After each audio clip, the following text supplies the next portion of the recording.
Okay, remember that they're changing my voice and they're sabotaging me. So this video is about Jews and it's about governance, it's about Mauritius, it's about Benin. So when it comes to homicides, the government of Benin actually does a better job than the government of Mauritius. But the people who are trying to sabotage me tried to make it so that I use the example of Mauritius and then I'd use it again and again so they could say, ha ha ha ha ha, they're actually not very black. To make a long story short, a very despicable move. That kind of treachery should not be rewarded. I have a lot going on, and making sure that I cited the exact African country wasn't a high priority of mine. Every once in a while, out of thousands and thousands of videos, I make a minor mistake. Okay. And I'm going to go ahead and keep those videos up because it's very difficult for me to make videos these days. I get fumed and poisoned, harassed, and there's a lot of good information there. The last video, I had finished like 20 minutes of recording, and then I realized, I was like, oh man, that wasn't the best example I could have used. It's actually Benin. According to Google, 25 to 30% of Mauritius' population is black. They're represented in the government. The people there are more like an African than white people, whether they're Indian or black or Chinese or whatever they are. Okay, and it's an interesting mix there. It's an island there. I guess it's called the Indo-Pacific, right? It's in the southeastern part of Africa. Very interesting place. So when we're talking about West Africa, Benin, a place with a lot of Igbos, people from my tribe are, and when I started making that video, I didn't look specifically for examples from Igbos, but it's a great example. It turns out that Benin is the country in Africa, okay, that's a black African country with the lowest homicide rate. When I first looked it up, these people who hacked my phone put Mauritius, and I probably even put black African, okay? And since I'm very familiar with the North African countries there, to some degree I assumed it was black African, and to some degree it is. I was basically right. It's not a great example because Creoles are very light-skinned. There's a lot of mixed people there. It confuses the issue. Okay, so what is a black person in the first place, right? One can argue Berbers are mixed with black African. It gets very complex in that, right? But when we're talking about Benin, we're talking about very dark black people, darker than I am.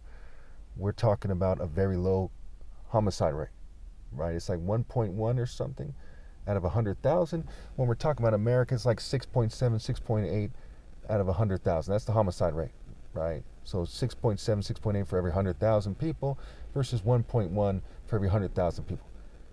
Okay, that's less than a sixth of it. They have less than a sixth of the homicides in terms of proportion, right? Proportionally speaking, they have less than a sixth of the homicides in Benin, which is a black African country, than we have here in America. And Benin is mostly black African. Where in America, we're talking about 12 or 13%. So if you're going to go by these statistics, you might say, well, black people are actually more peaceful than white people are. And they're better governors, right? Because America's mostly governed by white and whitewashed people, 62% white. Yeah, we have this explosive homicide rate, okay? And the prison system, right, isn't exactly like 2% white or something. There's many prisons in America where most of the population is white. And many jails. So when you look at it, you're like, man, what the hell are they talking about? Well, there's a lot, obviously there's a huge amount of, black people are like 45% of the prison nationwide or whatever it is. Okay. But there's places like in certain states that are very white that are, the inmate population is mostly white. Okay. Now, do I have the exact numbers? No, but you get what I'm saying, right? It equals a lot of prisons and jails when you put them together. So we'll make that quick correction here, right? But to make a long story short, okay, you see that my videos are reliable. The information in the last 7 years especially is very reliable. Okay, when I first started making videos, I bent over backwards to put my sources and references and, maybe some citations to, But what happened over the years was they started sabotaging me and started making it very difficult for me to make these videos. But you see that the core arguments are correct, and you see there's only minor mistakes, okay, especially in regards to my religious arguments. And you see that I'm very, very, very, very reliable, unlike the news, unlike, peer-reviewed research. These guys have ulterior motives where I tell you the truth. It's very important to note that. Now let's talk about Jews here.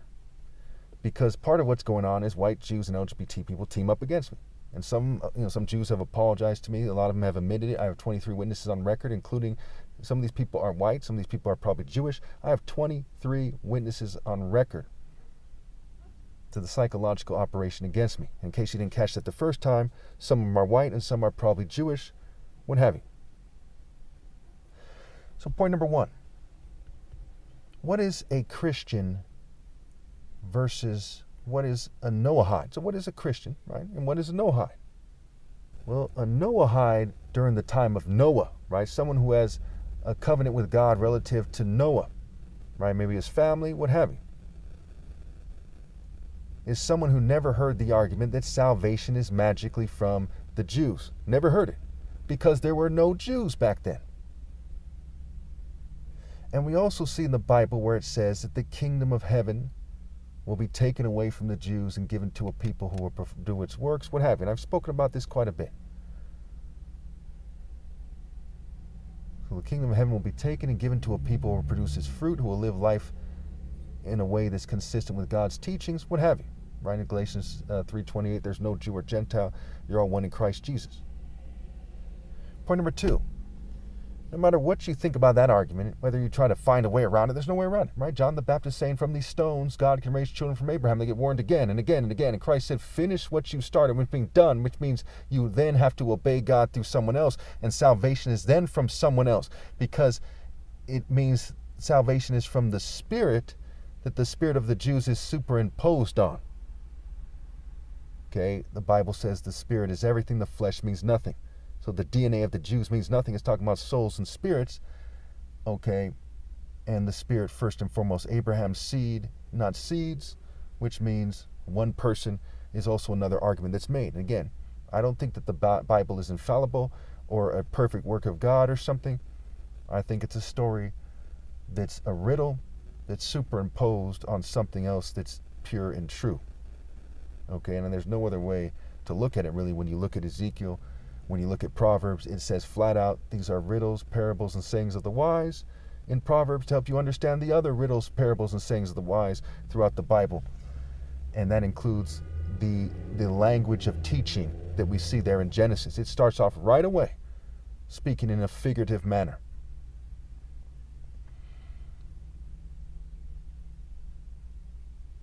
Like, how many of you actually think that God created the world in 7 days? Okay, why not God create the world right away and it just, boom, came together? Like the Big Bang, snapped his fingers, everything comes together. Why would he have to create it in 7 days? Is God like building a small home that takes 7 days to build? Why would that be the case? It's not the case, it's figurative. And the flood is not literal, it's figurative. And I've proven this again and again and again and again. Everyone from the opposition view, they're quiet, they're tail tucked, they know I'm right. Many of them have been corrected and silenced. So, when we're talking about interpretation, which is my second point, who is reliable and why? Okay? Are the people who sabotage me and play stupid about it reliable? Are the masses of churches, mosques, and synagogues reliable? Are Jewish lawyers reliable? The gay community in Tel Aviv, is it reliable? When it comes to interpreting the Bible, who is reliable? Especially the New Testament. Jews who reject the validity of the New Testament? The countless denominations where you have these priests and preachers, you can't tell the difference between one child molester and someone who might not molest children, okay, or who doesn't molest children, because they're in the same deceitful Luciferian spirit. Who is reliable and why? You know them by their lifestyle. Martial arts are lifestyles, and the top martial arts ever possible has the top lifestyle, and I'm monotheistic. Most people in this world did not grow up as a Christian, okay? There's like 2.5 billion Christians in the world or something like this, and there's like 8 billion people in the world. But yet, I'm the top martial artist ever possible. And I did not grow up putting my faith in the church or the Bible. I grew up saying things like, well, we don't even know who wrote the Bible. And the Romans who killed Christ are the ones who called the councils and, gave us the Bible and said, hey, look, this is your Bible. We put it together for you. Don't worry about that. That is not a reliable process. And assuming that it is not doing God justice. But the logic in regards to the fact that God exists is reliable and logical. Point number 3. I've actually already went over this a bit. The language of the Bible is riddle and parable, right? Proverbs 1, Ezekiel, I brought that up earlier, right?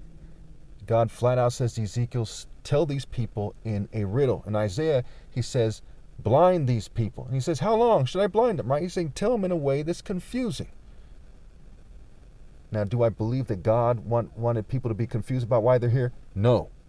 Do I believe it's a metaphor for what happens when you don't do the right thing? Yes, we also see that in Ezekiel where God allows people, maybe not allows, God lets people follow false idols to be misled and punished for not following his obvious commandments. Okay? And so therefore, when you look at Isaiah, he's telling them in a way that's going to cause them to stumble, is the argument being made for not following God's commandments. However, no one has God's permission to lie about God. Nobody. Zip, zero, zilch. I don't agree with those people who think that they have God's permission. It's like somebody's raping your child and they say, well, no. We have his permission. That's part of being this idolater. Wrong. I'm 100% and adamantly against that logic. Point number 4. Amos 9:7. It says, are you not the same to me as the Cushites, O children of Israel? Or are you not as the children of Cushites, and Ethiopians, O children of Israel? It says things like this. Amos 9:7. The same as. Therefore, if I have a covenant with the Jews, I have a covenant with the Cushites. Now, if you were to write yourself into another people's or another family's story, okay, you would want to be either seen as that group specifically or the same as that group. And if we go back to Genesis 10, it says, Ham begot Cush, Cush begot Nimrod. Nimrod was a mighty warrior for the Lord. Now, if you were a petty ass bitch, like a racist Jewish person, a racist white person, racist LGBT person, you would then also mock that people or eliminate them to prevent them from getting their rightful place, right? If you're some kind of worm, some kind of coward, some kind of inferior form of life, some kind of dog. And you would say things like, he's a ham. And you would, make food that's unhealthy for you, that comes from pigs. You call it ham. And you do bitch ass shit like that. And the H stands for the fence and the M is for I am. You would say, no, we don't want him to get his rightful place. And when you add the I to it, you get high am. Who am I, right? The most high, what have you. High above other people, what have you. You would do some bitch-ass wordplay, magic spell, magic wand, Harry Potter, Gandalf the Grey, bitch shit like that, right? Pretty straightforward. That's why in Galatians 4, if you're going to code it in because you didn't want to defy God, you didn't want the truth to be completely lost, you put it in Galatians 4. You put it here and there in the Bible, and that's what we see here. It says, Jerusalem in the sky is our mother. These people in this world, they're lost in sin. Point number 5. In John 8, when Christ is addressing the crowd, some Jews come up to him, right? They're from the opposition view, right? And they say, well, we are Abraham's children. In his own way, he says, no, you're not. Shut up. No, you're not. They said, no, we are. He said, no, you're not. He said, if you were Abraham's children, regardless of flesh is what he's getting at when you couple it with the other scriptures. The spirit is everything. The flesh means nothing. Galatians 3:28, what have you. And John the Baptist, who he praised, saying, from these stones, God could raise up children for Abraham, much less from another one of Noah's children and offspring. He said, if you were Abraham's children, then you would do what he did. He says, as it stands, you're looking for a way to kill me. They're like, we're not trying to kill you. He said, yes, you were trying to kill him. They're trying to kill him, and they're lying about it. It's like they're sabotaging me, and they're lying about it. Now who? Well, whoever the shoe fits. If you had Eeyore from Winnie the Pooh standing next to Adolf Hitler or Bibi Netanyahu, and they're persecuting me, and Adolf's looking mean, or Bibi's looking mean, he's saying, persecute him, and Eeyore has his head down. Should either one of those bitches be rewarded? No. So if you're not obeying God through me, regardless if you're Jewish, white, Gentile, whatever, because whites aren't Gentile, but regardless if you're Jew or Gentile, if you're not obeying God through me, right, one who slacketh his work, his brother, the one who destroys, whoever doesn't gather with me scatters, then you are part of the problem. You're in the spirit of rebellion, in the spirit of persecuting me. So in John 8, the reason why Jews don't like it so much isn't so much that they're called the children of the devil, because that's easy enough to play out. They want to ban it outright quite often. Because it's easy to say, well, he's talking to that particular group of Jews. No problem. Yeah, he's talking to them. But whoever the shoe fits, wear it. That's where they have a problem. Because it's not saying salvation is from the Jews, they can do whatever they want. They say compare the works. Just like in John 10, a mere 2 chapters away. He didn't say, because I'm a Jew, look at my genealogy. No, because that's fucking retarded. He said, if I do the works of the Father, that you should believe me. He said, don't believe me, or my flesh, believe the works. He said, if I'm doing the work of God, whether I'm the most believable group, a black person like a soul brother like Martin Luther King, or whether I'm the least believable group, the people who lie and cheat them and persecute them like whites and Jews during the transatlantic slave trade. Say, if I do the work of the Father, then believe me. And he's not talking about if I can make it rain when the government can control, the weather. No, that doesn't mean nothing. If I can turn water to wine when the government has technology to do that too and they do magic tricks. No, that means nothing. Or if I can walk on water when the government probably has the technology to do that too, and the technology increases every day, that means nothing. So it is impossible for anyone else to ever prove their Christ to someone who's insightful. Impossible. Need I go on? So really quickly here, I have a very, diplomatic relationship with people who aren't directly gang stalking me at the time, for example, in the community, right? Including whites and Jews.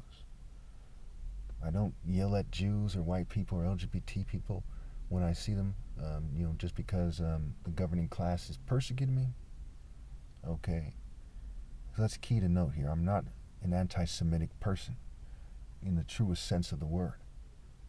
Okay, not some political nonsense, but in the truest sense of that idea. So that's important to note here. And, if a gorgeous white person or Jewish female who's beautiful inside and out wanted to date me, I can't imagine why I would say no. I'd probably say yes. Okay, and I was engaged to a female who was part Greek and part Italian. And so there's that.